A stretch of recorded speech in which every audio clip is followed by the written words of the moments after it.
Hello, and welcome to my channel, The Entrepreneurial Mindset. My name is Jay Berman, and today I'm going to present Essential Marketing Concepts, Episode 4.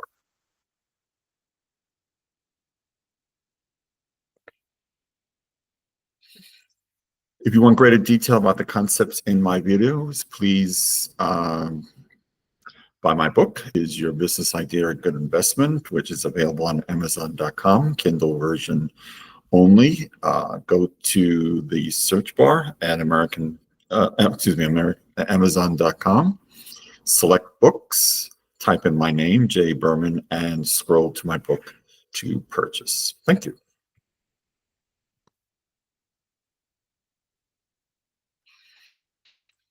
So today's concepts, I'm going to be introducing you to the characteristics of goods, the characteristics of services and how they compare and contrast with each other, the importance of packaging goods in marketing, and the competitive advantage of having a strong brand.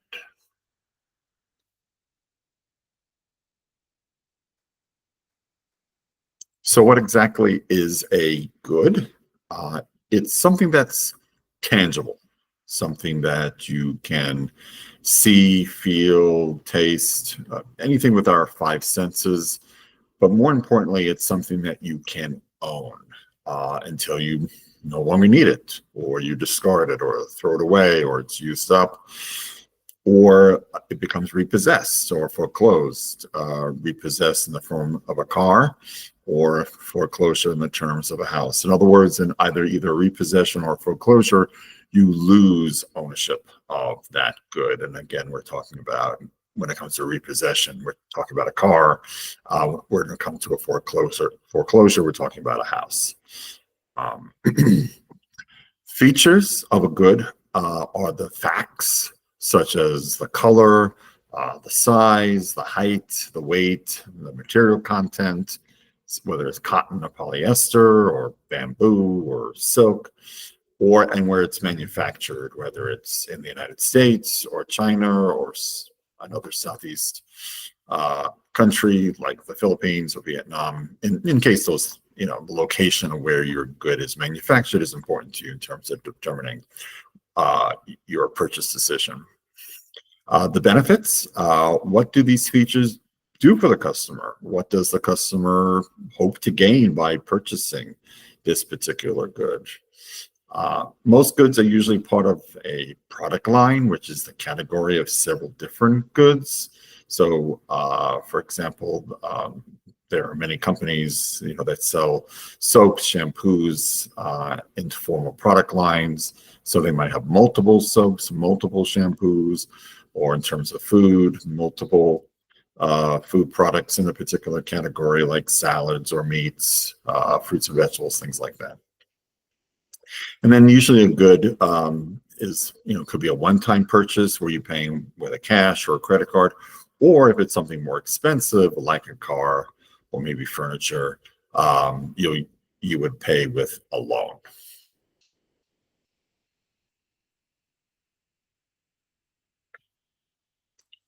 One important aspect about goods is the packaging, which is really another form of advertising. The good thing about packaging is you're trying to demonstrate to your customer important things that are convenient for the customer. So, for example, that it's easy to open, it's easy to use, it's easy to carry, perhaps it's easy to store. Packaging is all about presenting. In other words, you're trying to attract customers' attention, particularly when they're in stores, on the store shelves, or perhaps online.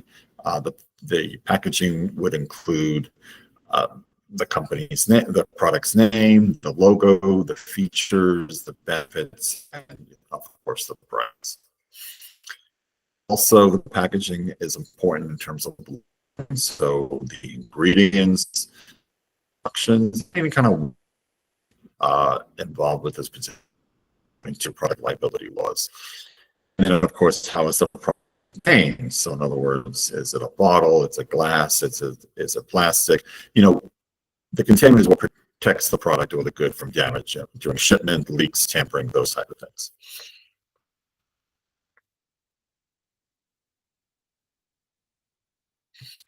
So now let's talk about a service is also a product offering. And the interesting thing about a service is that it's not tangible. It's something you experience. Service is not something you usually own. You usually rent a service. So think about your electric bill. You don't really own the electricity. You're actually renting it. And a service is usually needed for the device to work. So if you think about your cell phone, right, this is completely useless unless you have cell phone service, or appliances like your refrigerator, your washer, dryer, your dishwasher. Those things are completely useless unless you have electricity for those things to operate. Your furnace, your air conditioner, those type of things. And the important thing about service is that it provides the device with the benefits that you're looking for. So your heating, your cooling, your internet, your cell phone service. What are the benefits of having a particular device plus the service that goes along with it, or is needed for the device to work, to function.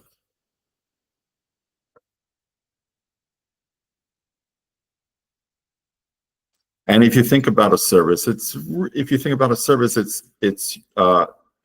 it presents as some sort of desired transformation or change. So you walk into your house, it's winter, the house is cold, you turn on the heater, there's the change, there's the transformation from a cold room to a warm room. There's also a service has durations. It could be short term, like a haircut, maybe lasts a half hour, an hour, or it could be more long term, like cell phone. So you can have cell phone service for years. So a service can be of short duration transformation. It can also be a long-term transformation, a long-term change.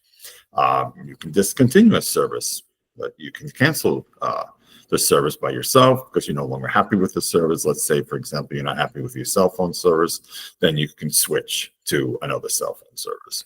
Or the company will discontinue or cancel the service because of non-payment. So God forbid you don't pay your electric bill or your water bill, then you won't have any, electricity, no water, those type of things, because due to lack of payment. So the company just shuts off the service. And services are usually paid, not really so much in cash anymore these days. We've become more of a cashless society. You can probably still pay by check. But companies now prefer ACH payments where they just debit your checking account or savings account directly, debit card, credit card, and services are usually paid, once, maybe monthly, quarterly, or even yearly.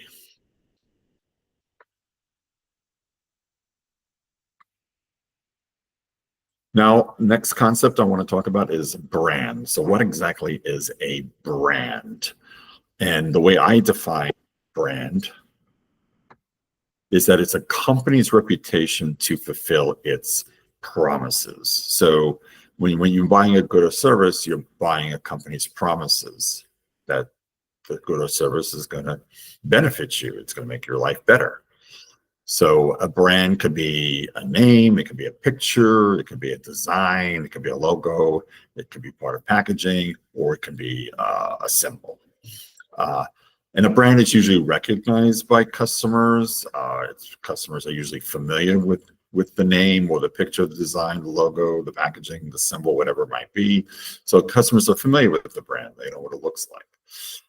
Brands are very important in order for companies to differentiate themselves, to make them different in the industry that they're competing in. Brand also gives a sense of trust by customers because the brand, the company has kept its promises. A well-respected brand is a huge competitive advantage. Think of Apple or Walmart. These companies, became huge because they are a well-respected brand because they deliver on their promises. And a brand's good reputation can take a long time. So if you're a small business owner just starting out, just realize that, if you don't have a strong brand, which again can take years, it can take decades, and for a small business owner, you don't really have a very long period of time. In another video, I talk about the survival rate for small businesses is not very good. Most small businesses fail within the first 4 or 5 years, and that may not be enough time to build a brand reputation where you have you have demonstrated your ability to fulfill your promises as a company, your products, your services. So a brand could take a very, very long time. And think of the brands that you buy from.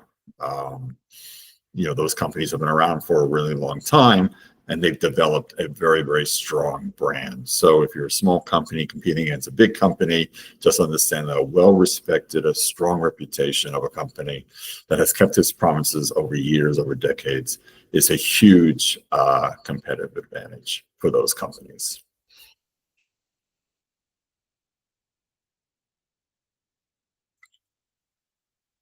And that's all I have for this episode. Any questions or comments, please use the comments section below. Subscribe to my channel for more educational content about entrepreneurship. And thank you for watching.